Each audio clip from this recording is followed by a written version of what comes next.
This is the Aftermarket Radio Network. It's your Weekly Blitz with Chris, keeping you in the game.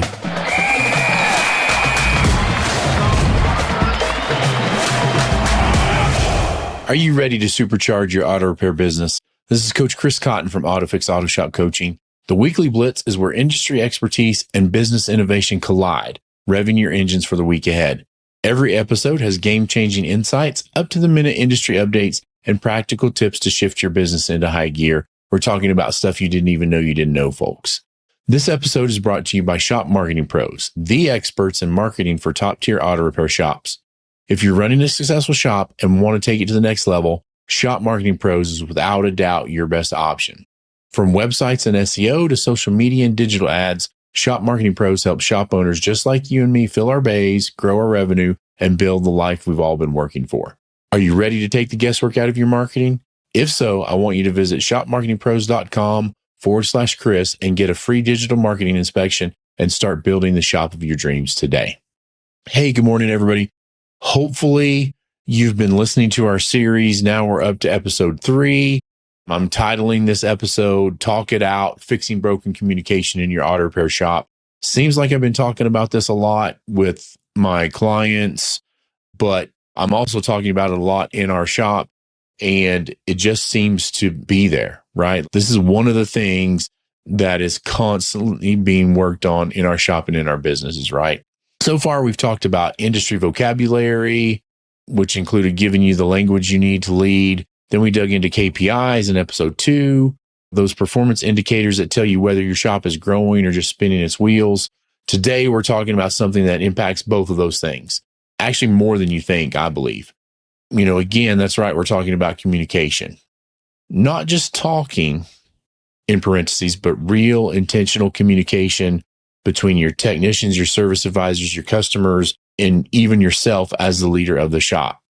So if we're being honest, you could have the best tools, the best training, and best technicians in town, but if your team can't communicate effectively, that shop's never going to reach its full potential. Chris Cotton, as an owner, as a shop coach, I believe that 95% of all issues in our shops come from poor communication, lack of communication, or using the wrong communication tools.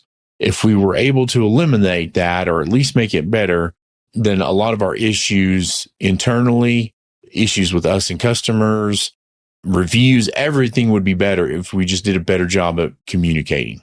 And rather than just me saying communicate better, I want to tie this back to KPIs because I think, communication issues impacts every KPI that we're working on. And I know some of you guys and gals out there are thinking, Chris, we're not running a call center. We fix cars. Why does this communication stuff matter so much? Because broken communication shows up in broken metrics. Let's tie it to average repair order. Your average repair order, for whatever reason, isn't hitting the numbers you want. Your service advisors have poor closing ratios. You're looking at all this and you can't figure it out. I tell you, go do a repair order audit and see what's really going on. So you look at the DVIs and you realize, wait a minute, the technician's calling out all the issues. Maybe they just didn't document them clearly. Maybe there was no pad thickness. There's no urgency level. Maybe it just says needs breaks and that's it.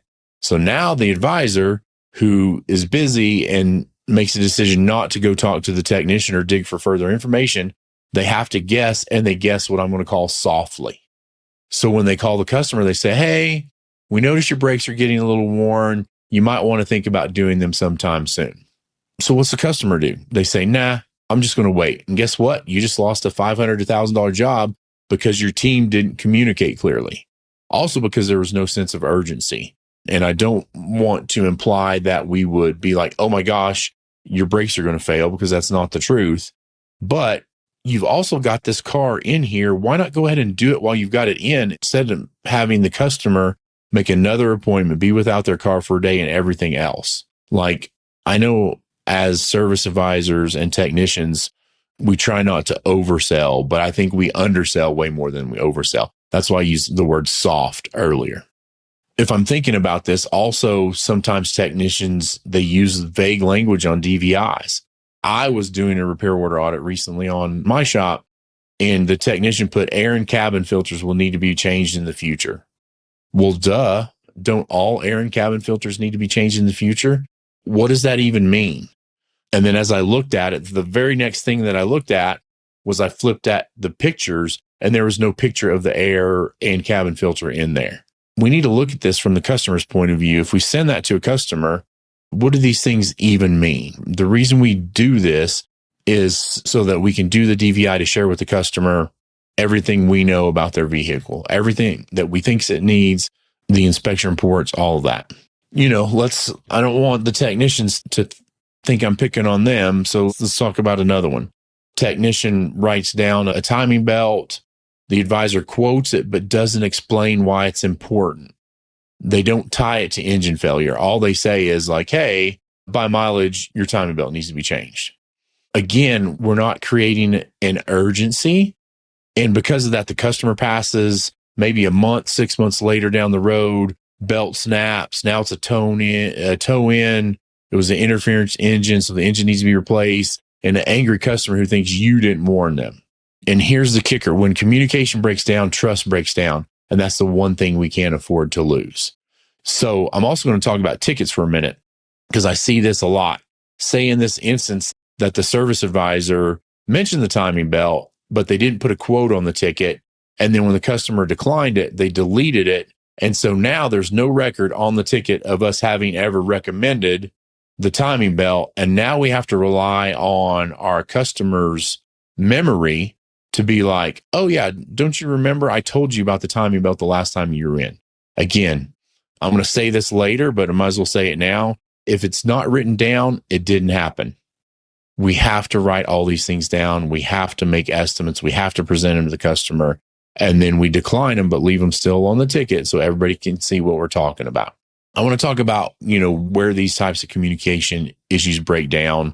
Number one, tech to advisor communication. If the technician doesn't give full info, measurements, context, conditions, severity, the advisor can't confidently build the estimate.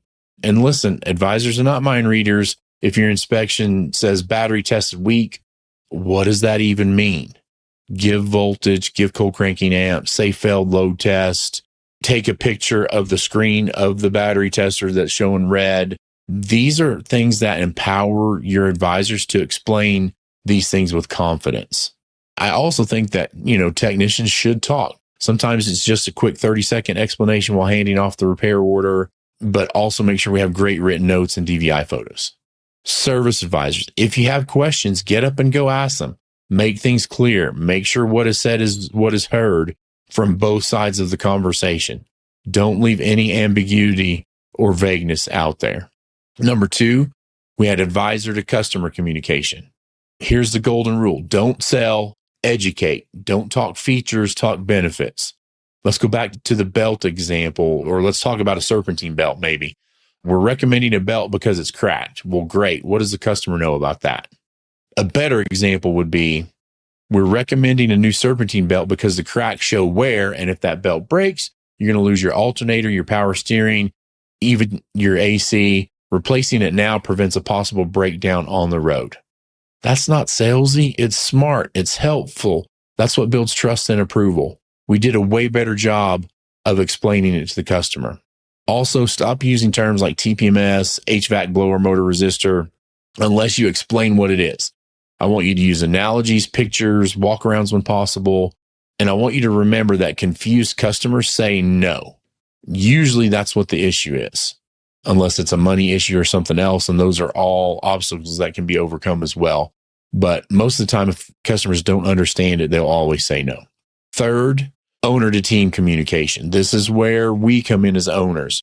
Are we setting clear expectations? Are we talking about priorities at the beginning of the week, or just putting out fires on Friday afternoon?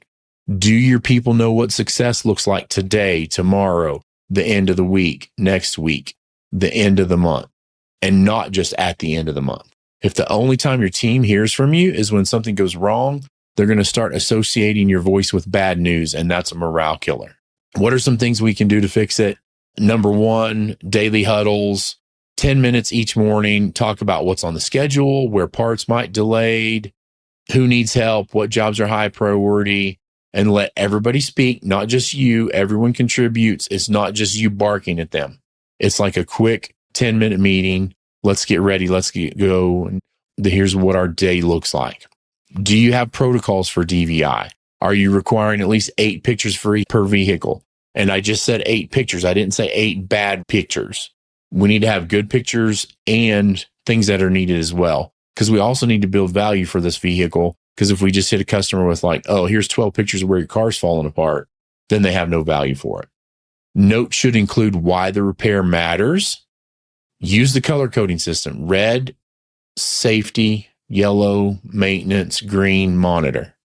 And make sure to train advisors to review the DVI verbally. Don't just text it to customers and whatever the customer approves comes back. Okay? You need to have a process around how you present the DVI. And there's like 100 different ways to do it. A well-done DVI is a conversation starter, not a sales pitch. This is only what we've seen, what our evidence is, and everything from there. Other thing is, in the food industry, they use a callback method or even echo back training. It's a simple tool. When someone gives you information, repeat it back to confirm it. Technician comes in and says, customer's tires at 230 seconds has a bubble. Advisor says, got it. Tires at 230 seconds and has a bubble. So we're recommending a replacement and alignment check. And if you're a technician or service advisor, wait until that person repeats it back to you, if that's the way your shop has decided to do this, before you move on. This is called a feedback loop. And these loops prevent dropped balls, improves accuracy. Also, when a service advisor is talking to a customer. So just to confirm, we're moving forward with the oil change, the front brakes, and the battery today. All right. Super simple. Also, weekly meetings. Again, this is like 30 minutes maximum. Talk about KPIs from last week, what went well, what didn't, one thing we can improve on. This is your time to coach, not scold. You're not kicking the bucket and yelling at them. This is your time to coach your crew. I want you to use these meetings to recognize effort, reward wins, and reinforce standards. And here's where I had my note. Another thing for you is, again, if it doesn't get written down, it never happened. All right. So let's kind of lay in this plane or put this thing to bed. You can have the best tools. You can know all your KPIs. But if you don't fix the way your team communicates, you're going to keep seeing the same problem show up again and again. Communication isn't fluff. It's not a soft skill. It's a business tool. Fix your communication and you'll fix your average repair order. You'll fix your average estimate. You'll fix your customer concerns and complaints. You'll fix your technician morale. And the best part, this costs nothing. It's just being consistent, having clarity, and leadership. Be a leader. Be a coach, be the person that everybody in your shop looks up to. If you want to help build your communication systems, your morning hustles, your morning hustles and huddles, service advisor scripts, technician checklists, I want you to reach out to us at autoshopcoaching.com. You don't have to do this alone. Let's all build a team that talks, listens, and wins together. I want to give another shout out to our sponsor, Shop Marketing Pros. They're the only marketing company I recommend, and they handle all the marketing for my shop as well. If you're serious about growth, you need strategies that actually work, better websites, higher Google rankings, and ads that bring real customers through your doors. I want you to go right now and visit shopmarketingpros.com/Chris and partner with a team that understands your business, because every great shop deserves marketing that's just as great. Thanks for tuning in to the Weekly Blitz. Remember, it's time to rise, grind, and keep your mindset positive. Until next time, this is Coach Chris Cotton signing off. Have a great day, everybody. You've been listening to the Weekly Blitz with Coach Chris Cotton on the AftermarketRadioNetwork.com. Follow Chris on your favorite podcast listening app. Let him know what you'd like him to cover. His email is in the show notes. Chris is all for advancing the aftermarket.